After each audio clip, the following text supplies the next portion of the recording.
Hello students, welcome to online lectures of Kids Planet High School.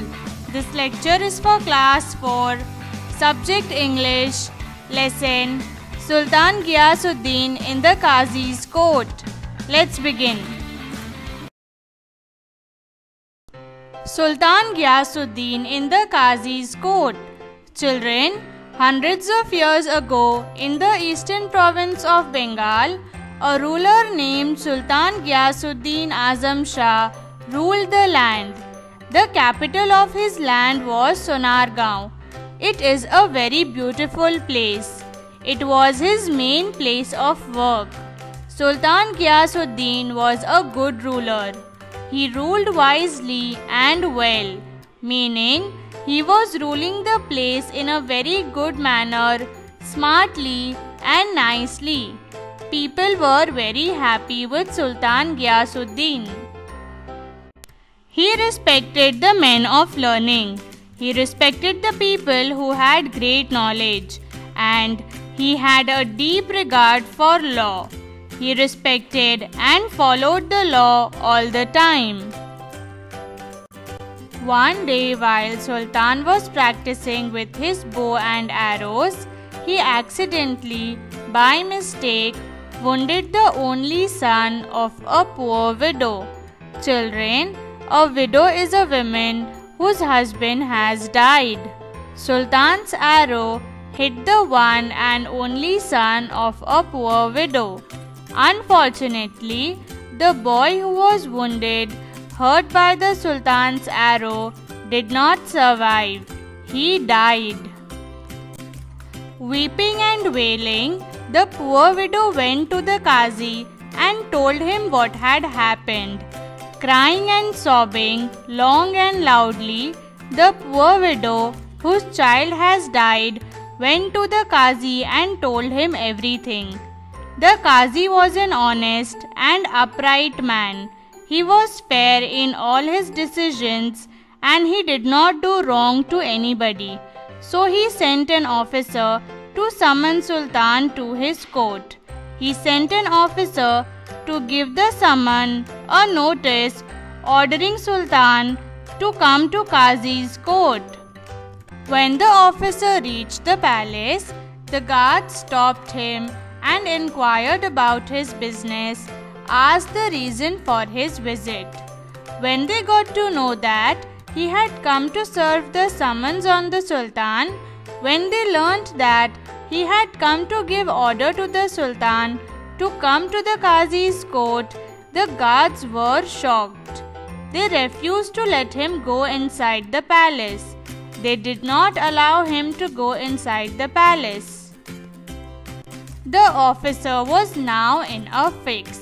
The officer was now in a difficult situation as the guards did not allow him to go inside the palace. But he knew that he cannot go back without giving the summons to the Sultan. The officer knew quite well the Qazi would not take him in his court if he returned without giving the summons.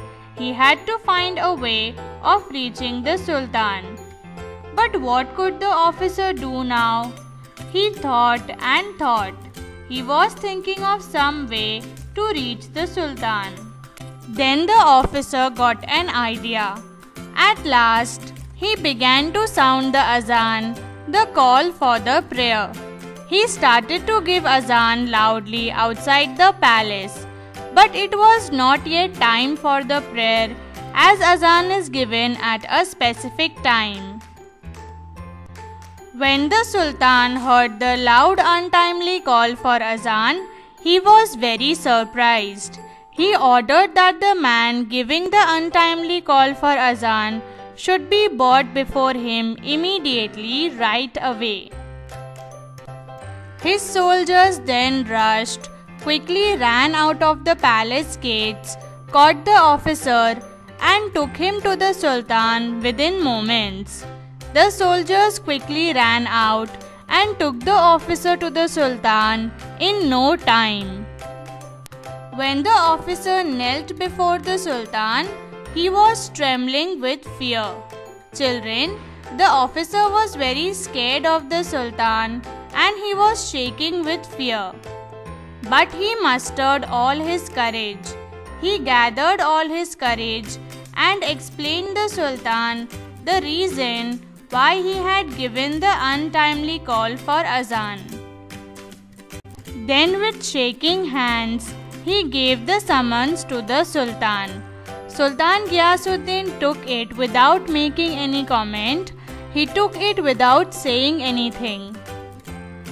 The Sultan read the summons and told the officer to go back to the Qazi, and he announced that he would appear in the Qazi's court the next day. He said that he would be present in the Qazi's court the next day. Next morning, the Sultan got ready to go to the court to appear before the Qazi. He hid a sharp sword in his robe and set out. Sultan Ghiyasuddin kept a sharp sword in his robe and left for Qazi's court. The courtroom, the Qazi's court, was packed with people. Everyone was eager to see what would happen. Everyone in the court could not wait to see what would happen. The Qazi entered the court and took his place on the high seat of honor. He came and sat on the place where he gave judgments and punishments. In a little while, after some time, Sultan Ghiyasuddin entered the courtroom. Everyone stood up to show respect to the Sultan, but the Qazi did not get up. The Sultan stood in the docks and the trial began. The widow presented her complaint. She said everything that happened to her son because of Sultan's arrow. The Qazi took note of all the evidence. He wrote and paid attention to all the evidence, all the proof, and in grave voice addressed the Sultan. Now he directed himself towards the Sultan and said in a serious voice, "You are guilty of causing the death of the only son of this poor widow." Qazi told Sultan that he was responsible for the death of the one and only son of this poor widow. Qazi said, "It was your arrow that killed the only son of this poor widow, and hence, according to the law, you must pay a fine, that is, pay money for this offense, for this crime of killing someone." The Qazi ordered the Sultan to pay the fine without delay, without waiting any longer, that is, pay the fine immediately. The Sultan accepted the judgment. The Sultan accepted the decision taken by the Qazi. He apologized to the widow. He said sorry to the widow and also arranged the money to pay to her immediately. The widow also felt satisfied. She felt thankful and relieved that the offense was brought home to the offender, meaning she felt thankful that the person who had done wrong to her had been punished now. When the case was over, the Qazi got up from his high seat of honor, and with all the respect, the Qazi bowed to Sultan and requested him to take his seat. He requested him to sit on his place. The Sultan then removed the hidden sword from the robes and told the Qazi, "I am happy that you did not waver in your duty." Sultan told Qazi that "I am happy that you did not become weak or hesitate in doing your duty. You did not hesitate, you did not stop or thought twice to punish me. Otherwise, I would have beheaded you with this sword."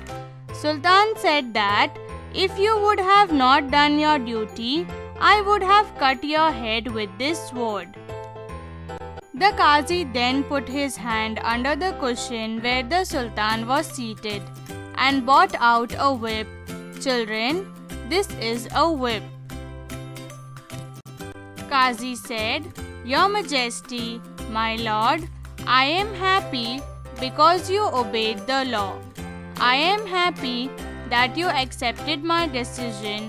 Otherwise, I would have whipped you in this court. Otherwise, I would have hit you with this whip in the court." The Sultan got up and embraced the Qazi. The Sultan hugged the Qazi and said, "Thank God we both did our duty." Everyone present in the courtroom praised the two great men, said good things about them, as the Sultan did not take advantage of being the king, and the Qazi also punished the Sultan even though he was the ruler of the land. In this way, the widow also got her justice, and these two great men proved that there is nothing above law, not even the king, and hence the people praised the Sultan and the Qazi.